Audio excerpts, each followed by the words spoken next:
Which camera are we going to Okay, come off of? I'm Jay Fidell, and I'm here doing a program on the KCC Paralegal program.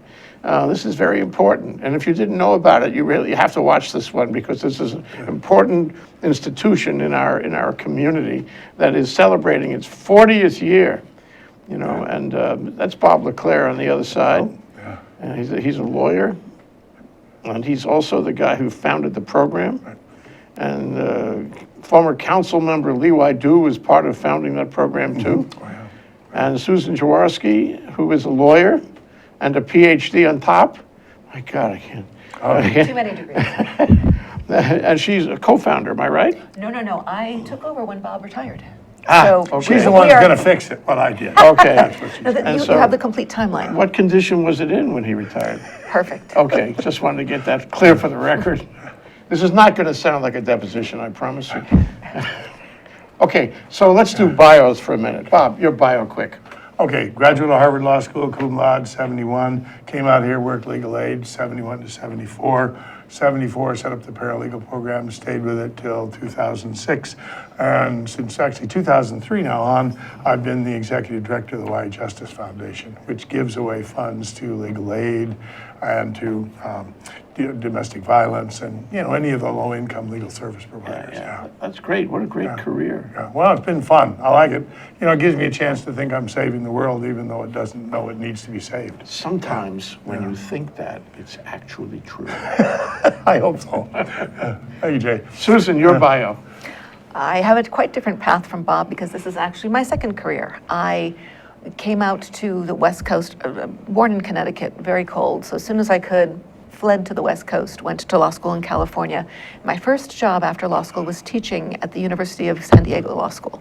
Loved it, but it was only a one-year position. And my fiance came home and said, I just got a job at the Supreme Court of Hawaii. How would you like to move? And I said, I'm packing. So moved to Hawaii, clerked for the ICA, worked in a downtown litigation firm. Then I went to the legislature where I was there for 19 years. And for those last 4 years, I was an adjunct instructor at the law school, the Richardson Law School. And then when Bob retired, they had an opening. I had background as a lawyer. Perfect. I had background teaching. I slipped right in and never looked back. And I got my doctorate while I was at KCC, and it's in educational technology. Perfect. And I can tell you why that's relevant later. Perfect. I am so sorry that I suggested you and Bob were co-founders. Oh, Bob well. is much older than anybody at this table. That's true. Not even wiser, just older. Yeah. No comment. There you go. Goes with the territory. Okay, now I want to get a description of the KCC Paralegal program. You created this. Why did you create it, and what did you create? Well, the purpose of the program is to make delivery of legal services more widespread, more efficient, more available to all. The reason I was selected to do the program, to start it, was when the law school was created, there were consultant reports that said a paralegal program should be founded. And I was working as a legal aid lawyer. I worked at the office late. More clients came in. I had 400 open cases, Jay. Oh, gosh. So what I did, I was just getting killed. So I started farming the schools. At that time, they had these externships in which they get credit for the people to come out and work. So I started getting them into the office. I do a little bit of training for them, and I was amazed at what they could do. So that's how I really started using paralegals extensively, and that's why I got hired to do the program. And yeah, we had some good things going at first for us. We received a big grant we were one of 6 demonstration community colleges. We had myself and other staff. We had a bill through the legislature. We did a survey with the Bar Association to see if they wanted these creatures, and said they did. We had Terry Weldon do the stats on that. So yeah, I mean, we had a good foundation, and the law school has always been a good partner for us throughout. So that's what got started. Then I just hired the smartest faculty I could find, and got the best students we could find, and got out of the way, and it just kind of evolved from there. Okay, just a question or two about that. So when you started, what was the landscape like? Were there paralegals here Very few. Very Yeah, few. 2 or And- 3. And they yeah. didn't really have a role in the model of the law firm at that time. No. What year was Yeah. this, the 70s? So we started in '74, yeah. The first paralegals were really legal service ones, starting in the late '60s. We were one of the early paralegal programs and got our ABA approval in '78. The landscape was bleak. I went on a tour with one of the major law firms. The office manager, after I gave her the sales pitch about our students, said, "Bob, I will hire your students over my dead body." I'm glad to say That's that's been nice. achieved. Yeah, so that worked out, yeah. But no, it was a lot of resistance to the whole idea. Because, you know, it's a hard sell. You tell, look, lawyer, you had 4 years undergrad, 3 years of law school, and now a significant percentage of what you do, we can teach a student in 2 years at the community college. That's not an easy sell. And lawyers resisted change, the typewriter, you name it, you know, they fought that for 10 years, yeah. So, but it was a hard sell, but with quality paralegals, we were able to make those inroads, and it's a tribute to the graduates and to our faculty that we were able to do that, you know. Yeah. Same battles across the country. I think we just were a little ahead of the game because of our grant and because of the connections that we had with the law firms and lawyers. Why the grants? If I'm a granting agency back in 1974 and I give you the money, Yeah. what was in my It was the mind? hottest thing. What was the need Yeah. at The the need time? was, it was the newest buzzword in education. The community colleges it thought was they more could than make, that, yeah. the community colleges thought that they really could make a niche difference in here. And it came through from American Association for Community Colleges. Leigh, in fact, was one who got us the grant. Impressed the guy that gave it to us by walking with just his Aloha shirt in the middle of the winter in Chicago because he'd lost his luggage. So there's been a lot of good You heard it fortune. here on Think Tank. Yeah, you did. Yeah, yeah. Yeah, very interesting. So it was, first it was an advanced thing happening on the mainland, that Yeah. was good. Yeah. Secondly, I suppose, the people who were legal secretaries Yeah. wanted more. Yes. yeah, And yeah. this was a way to give Yeah. them more. Absolutely. Then we also had a lot of unemployed BA people, so our first classes were almost exclusively bachelor people, bachelor degree people, and legal secretaries who knew a lot, but who wanted to learn. You know, it's like a worm's eye view of the apple. They were working around inside the apple. They want to see how it all fit together. And they've been some of our very best graduates that we've had. And still a lot of crossover between the two professions. When did you turn it over to Susan? 2006, the end of 2006. He ended 9 2006, years I ago. started 2007. Yeah. Yeah, okay. yeah. So I guess I'll put this question to you, Susan. Okay. Exactly what is a paralegal? A paralegal is somebody who provides legal assistance in a law firm, and they can basically do everything a lawyer can do except for 3 things. So, in fact, I just covered this in class today. It was great. Good. We knew. What they can do, yes, thank you. No, actually, You're everywhere. You're just, they can do legal research. They can draft legal documents. They can speak with witnesses. They can meet with clients. They can do everything except for provide legal advice, represent a client in court, and set fees. But pretty much they can do everything else, and they do. But aren't, I love this, but aren't lawyers better qualified to do those things? Better to You do. can answer that in any way you wish. Biting my tongue here. There are certain things that lawyers aren't trained to do in law school, and I know that because we're all Yeah, lawyers. None of the practicalities are ever brought up in law school. It's largely theory. And so we are an American Bar approved law school. So we make sure our students go out with real world skills. They know how to draft documents. They know how to file documents. Lawyers only know how to do one of those. So the fact that there's some overlap has been recognized by the Supreme Court. And in fact, you can bill for your paralegal's time, just as you can bill for your law associate's time. And in some circumstances, paralegals actually have develop a specialty in areas and are better. And you know who I'm thinking of? I'm thinking of legal aid and Social Security Yeah, I do Administration. have. Whereas the paralegal who handled for so many years Social Security hearings at legal aid was, bar none, the most experienced person in town. Sure, certain areas are specialized areas, and you don't know about it unless you spent the time doing it. It's almost like the medical field. In many areas, people would much rather deal with the nurse than the doctor. Absolutely. And so in the legal field, it's designed to be a team. The things that truly need the lawyer's skills should go to the lawyer level. The things that don't, you can save a lot of money and have the paralegals do those work. And frankly, there's an awful lot of things that paralegals now do that the lawyers don't have a clue about how to do. A lot of the stuff on document prep. E-discovery is a big thing. On the mainland, e-discovery, which is electronic discovery, is handled by attorneys, but we've talked to 2 expert consultants here, and most of the time in Hawaii, it's left to the paralegals. So the attorneys aren't trained on this, and the paralegals They're are being trained. Luddites, they don't know the technology. Really, I mean, if some you- don't, if you sure, were admitted, before a certain year and you have little age, little moss on you, you're not likely to know about e-discovery. That's a complicated, highly technological area, right? There are some attorneys who are really Name tech-forward. 3, never mind. I got 2. But, in the paralegal program, we are constantly being aware of this and training our attorneys, our paralegals to do that. In fact, I do focus groups every now and then for the program to see, what does the legal community want from their paralegals?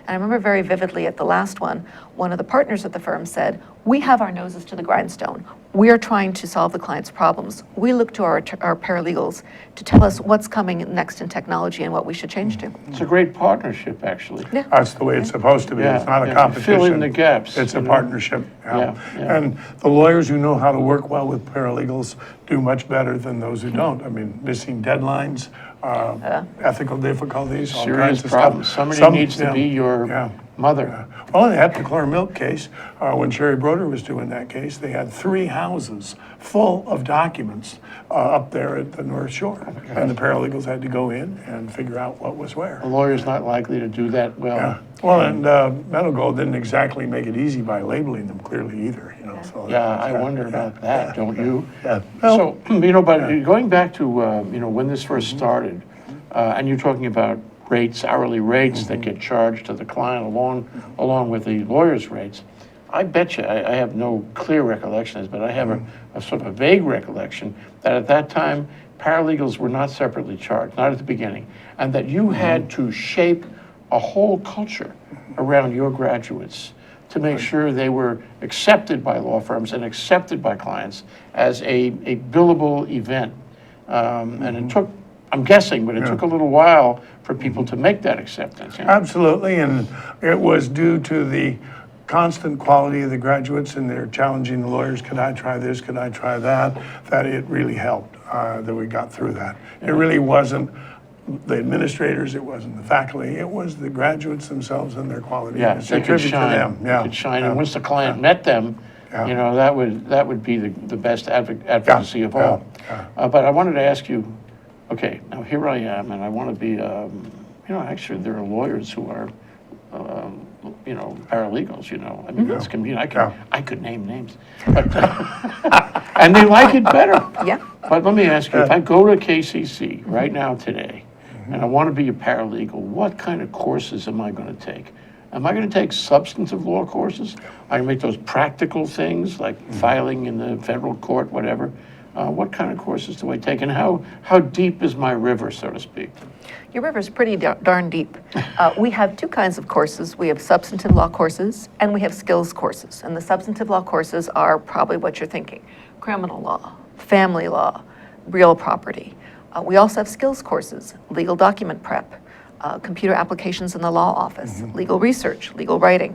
So we actually expanded the curriculum a little bit since Bob's time. You used to have, I think, 9 or 10 courses. 10 courses for 30 credits. For 30 credits, and now we've changed it to 14 courses.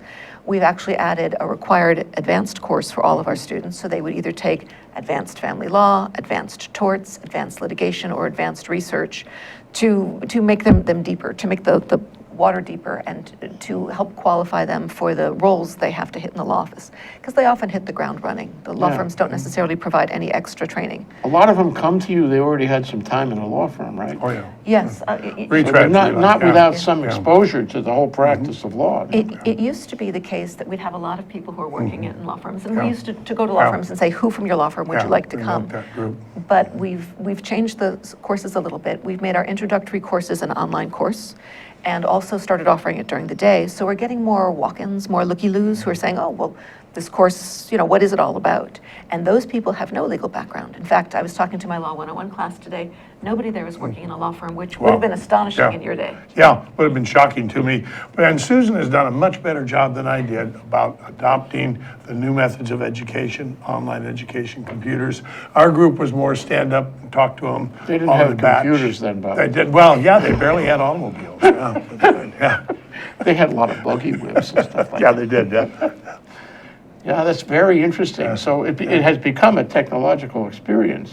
Oh, And you yes. can study a lot of these courses at home. You don't have to stand up. Well, the American Bar Association approves this. It's like an accreditation process, but law schools are accredited and paralegal programs are approved. But basically, they hold all the cards in terms of what curriculum we offer and how many courses we can offer online. And part of the problem is it takes a long time to put an online course on, and we don't usually ask our working attorneys, working paralegals, to do that much work, because to put a course online is just very time consuming. A lot of work. And right now, I'm the only tenured person at KCC, and I can only teach so much. So we would like to be able to offer more courses, but we need more staff to do that, and the ABA would need to loosen the reins a little bit. Yeah. The ABA approval is the mark of excellence. We're the only ABA approved program in Hawaii. About 1 out of 5 programs have ABA approval. Last time I checked the stats, and it's a hard thing to get, and it's not an easy deal. Is there another program in Hawaii? No. Well, Not there a- have been other programs that have offered paralegal training, but never another ABA-approved program. Yeah, okay. Like Heald had one before they Heald had closed down. one. Yeah. So now you're teaching, Yes. and you're a law school professor. I'm a community college professor, college. and But very you proud to were be a law that. school professor. I was an adjunct I was a law school professor at San Diego, but that for 1 year, and then I was an adjunct instructor at Richardson, and now I'm a tenured associate professor at KCC. So when you're at KCC teaching these students, do you use the Socratic method, Susan? No, Oh, God, no. now you're Kiss of touching death, on my yeah. area. I was Seems telling like I really hit a nerve on that one. Well, I was telling you that I have my degree, my doctorate degree in educational technology, and it's actually about online education in law schools. Is it ever going to catch on? And my conclusion was, no, not really, or not in the near future, because lawyers are, they're wedded to the Socratic method, which doesn't translate well to an online environment. But in our program, and I credit Bob for this, because we had to teach practical skills along with the theory, because all of our courses, whether they're substantive law, like family law, criminal law, also have a practical skills course. You can't really do that effectively through the Socratic method. And I think Bob will heartily back me up on that one. No, definitely not. I mean, also it's designed to be a more user-friendly environment. We really don't need to beat down these people like happened to us in law school, you know? Yeah. You're bringing all my memories Yeah, oh, no, about don't have any getting flashbacks, beat down Jay. in law school. True. It's true, yeah. It's just not as an efficient way to teach, and it's not as humane a way. And I said, when I got out of law school, if ever I have a chance to teach, I'm not going to do it that way. And I think that's Great. It's a great resolution. Yeah, it certainly was. It's wonderful. It says it's spreading good cheer everywhere, you know? Yeah. Well, I bet you have a lot of graduates coming on your 40th anniversary party, and I want to talk about that. What's going to happen? What does it mean to you guys? What does it mean to you, Bob? Oh, what? And what does it mean to the people who graduated? Well, we have a wonderful advisory committee, which includes some of the paralegals from those early days in Bob's classes. And one of them, Barb Ritchie, came up with the idea of doing a 40th anniversary party. And we just jumped all over that. I said, what a wonderful Shout idea. out to Barbara Ritchie. There it is. Yes, it is. That's Barbara right. Ritchie. Wow. If only she was here with us now. Yeah. If only she were here taking pictures. But so what it means to me is a chance to express my gratitude to Bob, our former students, our former faculty, some of who taught for Bob are still teaching for me, for all their hard work. Because really, our teachers are fabulous, our graduates are hardworking, our students are right on the ball. It's a privilege to teach at KCC. Jay, it's going to be fun. too. Yeah, it's I gonna mean, be it's fun, kind of too. like going back to your high school reunion after a number of years. You finally, nobody cares anymore. We've all given up on how we look, and we're just going to have a good Speak for time. yourself. Yeah. Except, Whatever you guys have done over the years, you've created this, this kind of brand where your students really like you and had a good experience there. So it was more than just learning the law and the practicalities. It was a social experience for them, and I think they will carry that with them. It's very nice. And it's very touching. I mean, I thought I would be there 3 years with the community college. That was my commitment. I just fell in love with the flexibility of the community college, with its philosophy, and with the empowerment of what it can do to give people new careers. We've had 3 or 4 marriages created through the program. I suspect a lot higher ratio of divorces. That's what I call a But- social experience. Yeah, that's it, exactly. But it's just been really touching as I look back at this list that we're generating for this thing. It's really fun and it's very satisfying. It makes it worth it, you know? Yeah. And when we look at where our graduates are in the law firms all across the state, really, you know, our people are in places doing great things for people. I mean, law is really a social profession. It's there to help people. And our paralegals are right there in the thick of it. Yeah. Yeah, But good for you. Jim Duffy Yeah. said at our Living Legend Lawyer program, he said, you know, you have the doctors, they heal the sick. You have the ministers, they heal people on a spiritual level. And you have the lawyers, they heal them in the social context and in the business context. We do just as much as the other guys. Yeah, well, Jim Duffy was actually on our original. Is that right? Yeah, Sieki Okamura was the chair of it, and Jim Duffy was on that, and he was invaluable with helping us with Board of Regents, because of course he had good connections with Wally Fujiyama, and Duffy's just a great guy, and he really helped us a lot at the beginning, and still is good. To sit here now and talk with you guys, you're so famous, the school is so famous. I don't know what to say, except I think we need to take a break to integrate. You're killing it, Jake. We're going to take a short break now. right. He made me do it.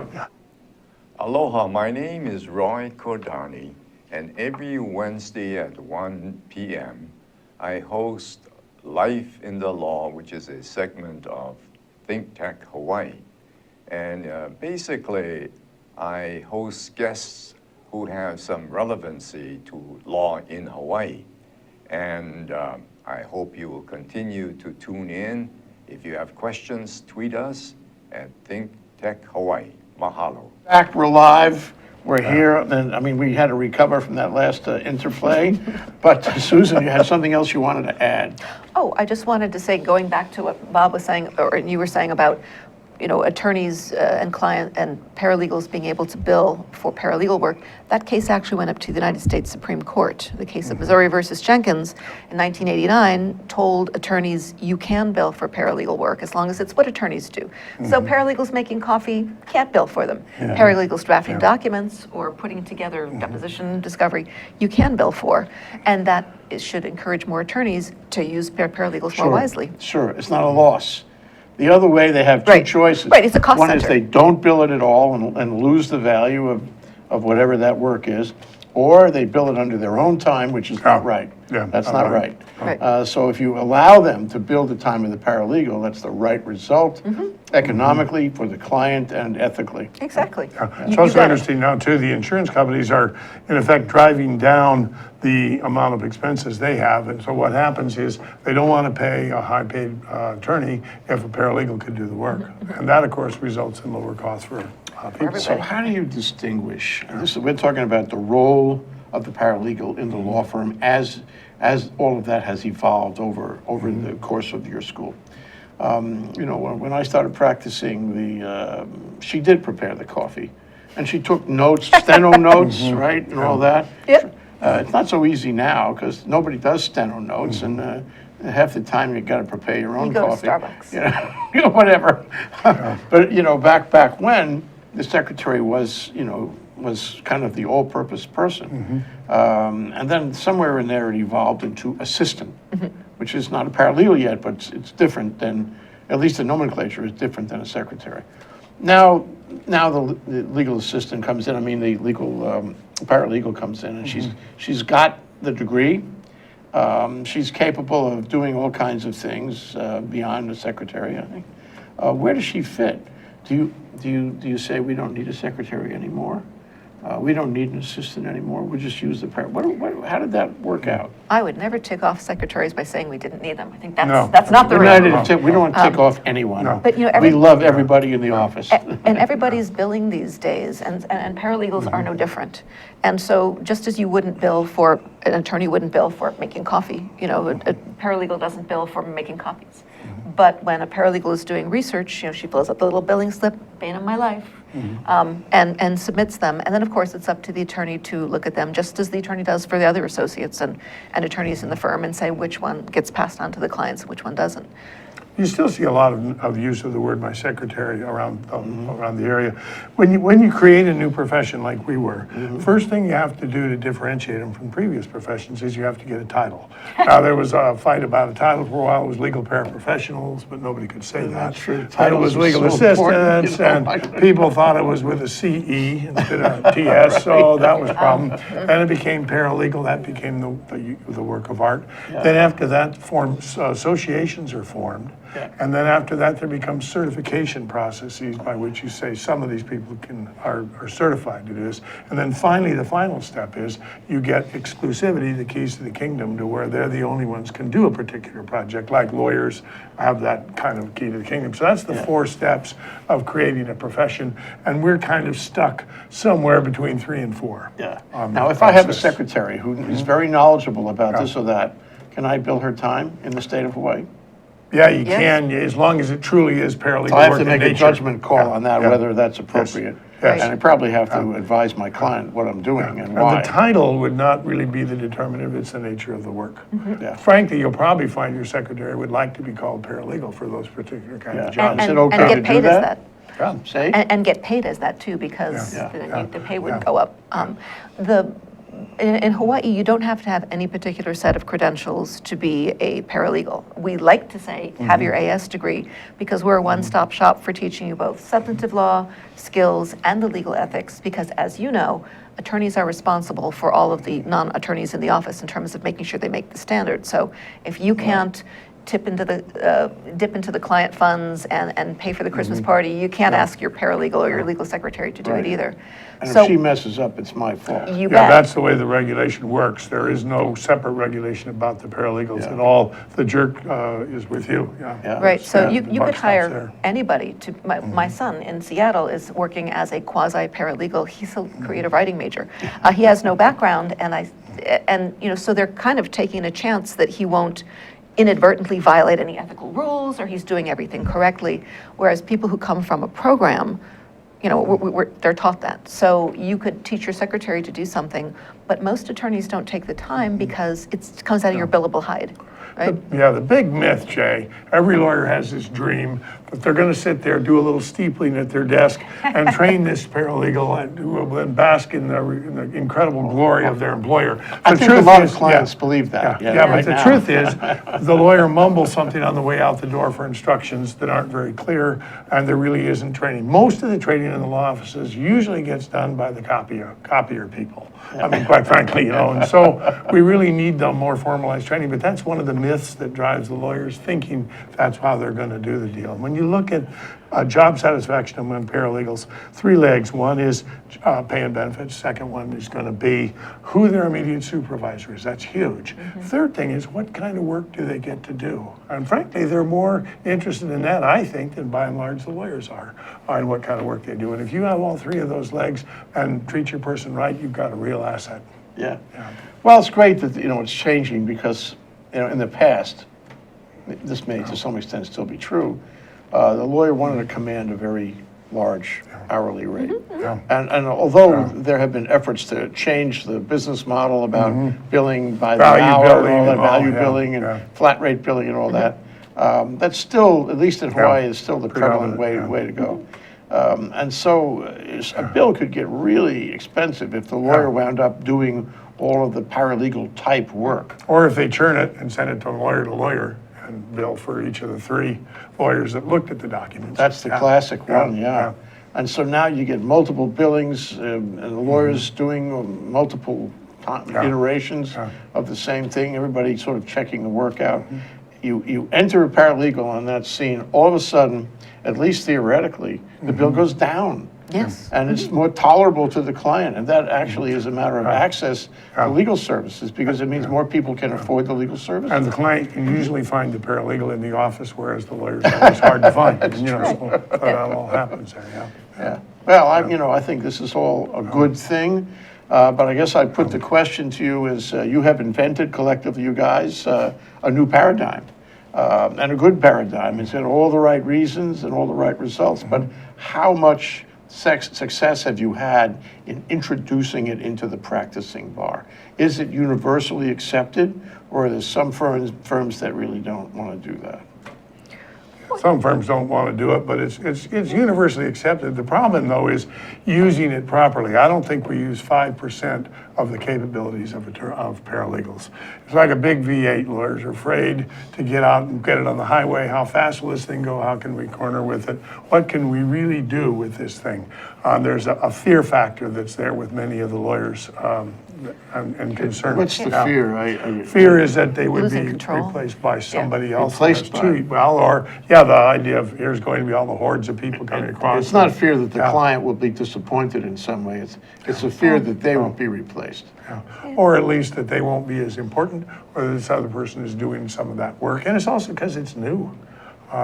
Well, and it's not taught in law schools. If you talk to people who just graduate from law school, they say, would you They hire a know anything paralegal? about They're like, this, well, I don't know how much they know. Yeah. So until they understand how much a paralegal can do for them, there's a little hesitance. But the good law firms actually are structured like a pyramid with fewer attorneys at the top and more paralegals at the bottom, because you can then access the stuff that attorneys do best, the steepling, the thinking, the representing in court, and you can pass along to the paralegals what they do best, client contact, family law. You want a paralegal there to handle all the crying client phone calls. And you can, meanwhile, be going to court while your paralegal's doing the paperwork and hand-holding for the client. We got one thing we got to discuss right after this break. It's the law firm that does accept them completely, that does use them to the max. Not everyone does, but we should discuss how that works at the optimal, sort of the perfect balance. We're going to take a minute. We're going to work into this issue. We're going to come back. We're going to dive into it. I can't wait. Aloha, this is Reg Baker, and I am the host of Business in Hawaii. We talk about positive stories of businesses in Hawaii, how they have been successful, and how they have overcome some of the obstacles that a lot of us encounter when we try to have a business here. And believe it or not, there are a number of positive stories here, and we want to talk to all of you. So we broadcast live every Thursday at 2 o'clock, and it rebroadcasts again on Olelo Channel 54. So I sure hope to see you next time. Please tune in on Thursdays at 2 o'clock. Thank you. Regulatory and trade associations. Yes, that's, Whoops, we're back. Good. See how quick that happens. It's amazing. Time It's flies when because you're of you having guys. fun. That's right. Okay, well, I couldn't wait, but here we are. And I want to dive into exactly what the law firm of the future, with due regard to this huge resource, this juggernaut that we have among us, that you are creating, have created. What do we do for an optimal balance to keep the law firm maximum efficient? I mean, for example, this is the extreme, but one lawyer, okay, who likes to supervise people at the top, and 30 paralegals working under him. Doable? Not under present Well, ethics. I don't Not think under present ethics. 30. Yeah. Because But you could, you could certainly pump out a whole lot of wills for people, because the alternative is they wouldn't have wills, as long as there really was a meaningful screening and the rest of that. But right now, it would be aiding the unauthorized practice of law would be the bugaboo on Right, that. the paralegals can do all the research and writing, but it must be reviewed by an attorney. And it can't be just a cursory, just let me Yeah. sign it. So there has to 30 be to a, 1. No, that- 5 to you 1 can't would work. accept that. 5 to 1 would work. 5 to 1. Because here's what happened, Jay. The paralegals, the system worked great if the paralegals don't guess, if they put the Post-its on. But usually the paralegals will write all these documents, give it to the lawyer, who like a little squirrel sticks them all on the side of the desk, doesn't do anything with them, one day walks into the place, signs all this paperwork without reviewing it, went home to significant other, says, I had a great day, I got so much done. The problem with that system is that What's the wrong with that mistake- picture? Yeah, the mistake isn't going to be revealed till later on. So in order to work well, you could have as many paralegals as you wanted to if the paralegals don't guess and the lawyers meaningfully review. Our weakness is the lawyers aren't meaningfully reviewing. I'm going to give you a enough. change in facts. I like to do that. okay, Okay, 30 at the bottom, okay, and in the middle, 10. And the 10 are the senior paralegals. Okay. One lawyer at the top. And the 10 review the work of the 30. And they're good. They catch things all the time. And go ahead. I know you don't like it, but No, I I want to see what your reaction is. Well, when my wife was a paralegal with the AG's office, she had 10,000 open cases. under her supervision on the collections. Now, you can't tell me there was any attorney that was meaningfully reviewing it, and that's the organization that is one of the two that's charged with enforcing UPL. So, I mean, it is dependent on the kind of case. I mean, that'd be pretty unusual. And see, it's not just that those senior paralegals would catch the mistakes. It's just that the UPL, which is a statute, it's also an ethical rule, but it's also a statute, says the attorney has to review it. And so, you know, no matter how you slice it, those 30 paralegals' work is going to have to be reviewed by the attorney at some point. Now, the opposite thing that we see too much is 17 attorneys and 1 paralegal. Yeah. Oh, I And wouldn't then- want to be that paralegal. No, because the paralegal doesn't get Or a the chance client. to develop an expertise, is spinning around between, you know, clients. It's just, that's not a good situation either. Do you ever go into the law firm and say, my name is Susan, and I'm here to check out what you're doing, and I'd like to sort of audit the relationships and the Kind of like a secret workflow." shopper, yeah. Yeah, and just, you know, just like ask a few questions among your staff, and then I'll write you an audit report and tell you what I think you should do. Would you make friends doing that? No, I don't think I would. But you know what, we're very fortunate. We have a great advisory board, and some of the people on the advisory board are attorneys, some are paralegals, and some are paralegal administrators. So we use our paralegal administrators as kind of the wedge to see how are law firms using our paralegals. I've actually done a presentation at the, I want to call it ILTI, the legal administrator group, yeah. group, to ask them, you know, we're thinking about changing our curriculum. Would this help your firm or would it not? Yeah. But I would never have the nerve to go in and criticize a law firm for how it cares to operate. We'd like to enlighten them. But you could publish.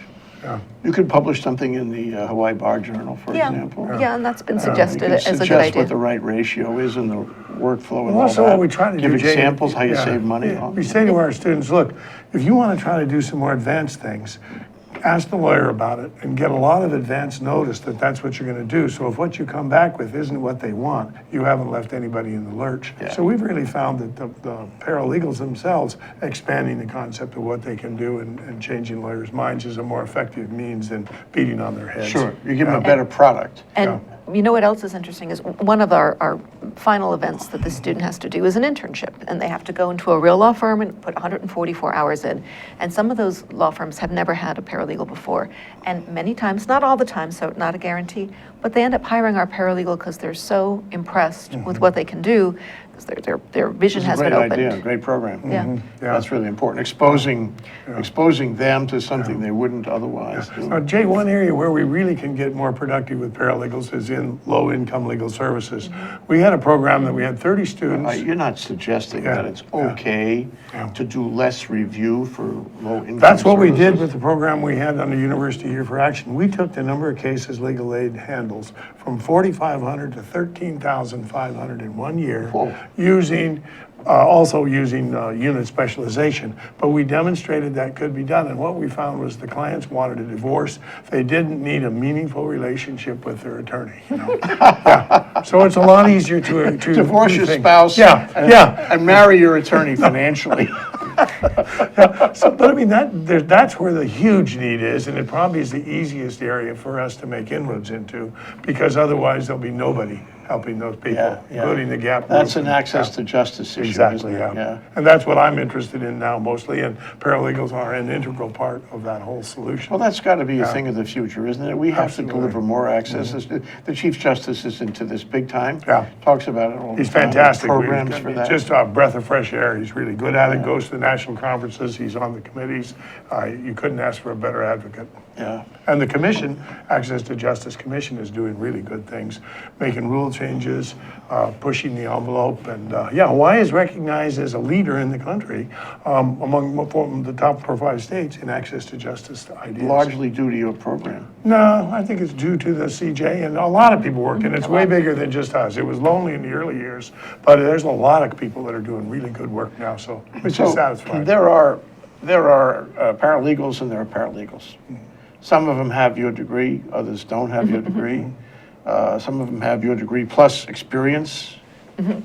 So if I'm, say, a lawyer or a client watching the lawyer work, what should I ask for? What memberships, what degrees?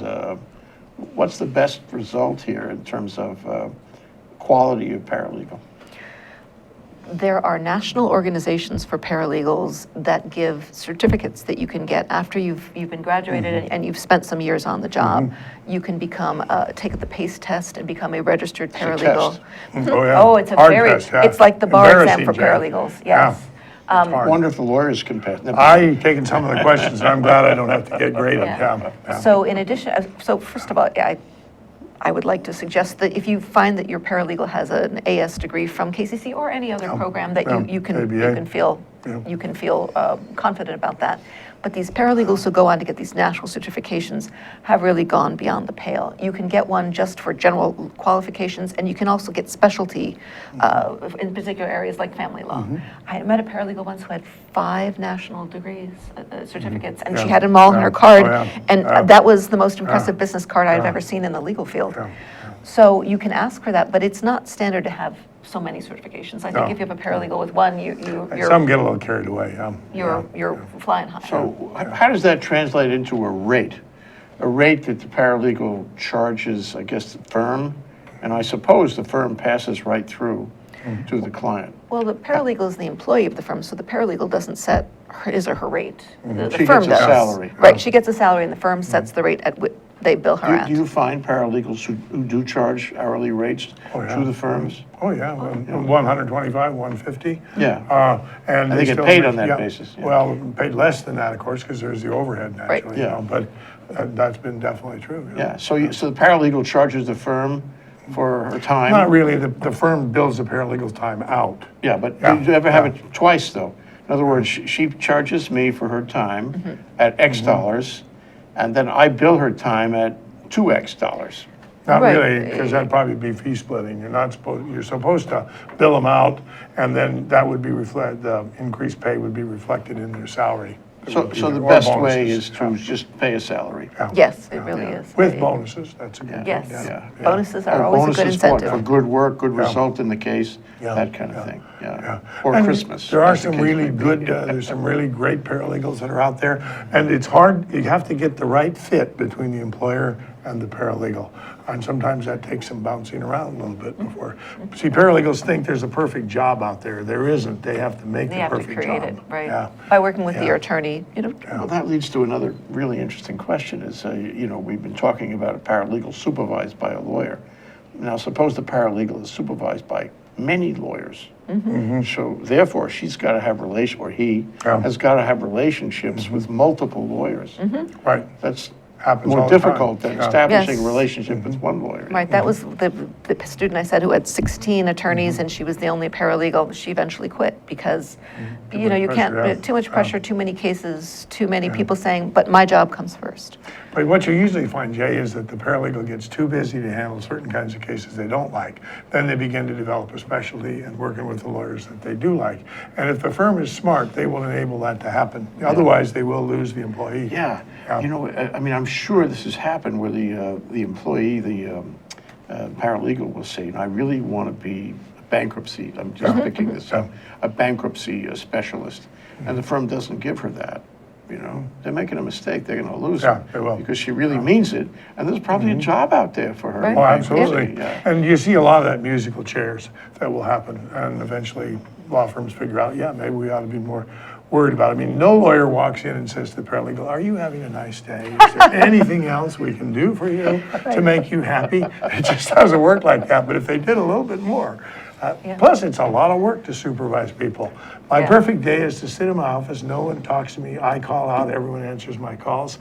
It never works like that, Just doesn't, And there's a great local organization, the Hawaii Paralegal Association, that many of the paralegals in town belong Yeah. to, and they spread the word. You want to do litigation, and there's an opening in Sure. bankruptcy, Yeah, you just, yeah. It's you a find out village. about it. Yes, it is. Yeah. Yes, Who's it got the is. barricade on them, that kind of thing. I really wonder, I don't know if you have this, but it's an interesting thought that pops out of this conversation. I'm a lawyer. I don't have a lot of experience supervising paralegals. I recognize how powerful they could be theoretically, but I don't know how to really manage them. Now, could I come to the school and say, Susan, can you give me a little short course on how to manage my paralegal? What a great law idea. office management, yeah. What a great idea. We've had lawyers take classes. We have yeah, a law yeah. office management course, but it's always from the paralegal's point looking up to the lawyer. But having something like Yeah. maybe a continuing ed course about how to work with paralegals, Jay, that's genius. Yeah, well, you heard it here on Think You Tank. did? That's right. I did. You're in charge of the training. I think it would be very valuable. So how do you see this all evolving? I mean, is it going to be like, the case of the, the divorce-type paralegal who handles lots of cases? Are we going to see the law profession change where paralegals come in and do really sophisticated things because they're fully capable of it, It doesn't require how many years of training. You can learn a specialty in less than that. And have a lower rate and be more efficient and so forth. I feel that paralegals are frequently more efficient than the people they work for. I think that's inherent in our discussion today. But query, I mean, what's the profession going to look like? Because the profession is under, what do you want to call it, fee pressure. Yeah. Yes, the legal profession in general, yes. Well, that dam actually broke in Washington State, and they created a new type of position. There's paralegals, there's attorneys, and they created something called the Limited Licensed Legal Technicians, the triple LTs. That's it's kind of a hybrid between paralegals and attorneys. And you have to start with the paralegal background, 45 credits at an ABA-approved school, and then you take 15 credits at a law school, taught jointly by a law professor and a practitioner in the area of family law. Then you do 3,000 hours worth of internship, and then you take a test. And then you are on your own. You can represent clients in simple divorces by yourself. I think that's and great. I think the nation's looking at Washington State, where Bob happens to live now, to see how well that's going to work out. Well, I hope that the lawyers are smart enough to wake up and smell the coffee, by which I mean to integrate paralegals more thoroughly in their office, because we've always thought it was a team and we wanted the paralegals to be there and the lawyers to do the cases they should do. Unfortunately, you're beginning to see LegalZoom, which is Nolo Press, which has the highest rate of books they sell is to small businesses. There are huge segments of practice that lawyers are missing out on because they won't get more efficient with paralegals. And I'm concerned we're going to see alternate professions doing that, and the lawyers won't have that business or won't be there when they really need the genuine expertise. Yeah, so you're we're at right. a crisis point, basically. This is a major issue. You're right. And it's worrisome. It is, Because at the end, the interests of the public are not necessarily going to be served. Absolutely. And they should be. And they Because should be. as we talked about earlier, this is a social profession, and we are out there to serve the public. It's more than a social profession. It's a civics experience. Yeah. It calls for a better community, a better government, a better country. The way we practice law is a backbone of our national society. Pardon me for saying that. No, that's quite all right. Well, there's 11 non-doctors for each doctor in the medical field. We're closer to under 2-to-1 ratio. That's just not a sustainable way to do it as we have an aging population and more legal needs. Things are very complex, but we don't have the insurance advantage that doctors do. Right. And if we had that, then people would go to see lawyers earlier, and that would work better. Okay, Bob, I know you're going to speak on November 19th. I know this is going to happen, and I wonder if we could get a little précis Oh, a little from you. taste. Why don't you face camera 2 sure. there and make believe that's the crowd out there at the 40th anniversary, and what are you going to tell them? Well, basically, what a pleasure it's been to be associated with the entire thing. And then I'll talk about my dreams of what the profession could be that it isn't yet, and some ways in which we might be able to move towards pushing that envelope, particularly for those of limited income. That's basically going to be it. I remember hearing about you with all the vitality and all the good stuff that you put out, and it's more today, more. Okay, Susan, your turn. Yep. There's your. There you go, Sue. Okay, what are you going to say to them on November 19th? I'm going to say what a pleasure it has been to take the reins over from Bob, and how we're going to push the profession as far as our students want to take it, that this is an opportunity for them to be involved in people who really need their help in a way that it feels very satisfying to be able to serve, and that we don't know where this paralegal course is going to take them, but we are helping to have an articulation program with 4 years of university. So if they want to go on to 4 years, what they a can great use our idea. program to go to Yeah. West Yeah. Oahu, and that we expect big things from our students. And we are glad you and Sharon are coming to that event, and Yeah. you're going to videotape it. Yeah. And we appreciate your help with this show here today. Very nice of you. We look forward, and Great. after this show here today, I'm going to reconsider whether to go active again on my license. Only if you have a paralegal. She'll show you the rest. We'll loan you the $600, Kate. Yeah, Thank you, Susan. Thank you, Bob. Wonderful discussion. thank you very much. Thanks. Been a pleasure.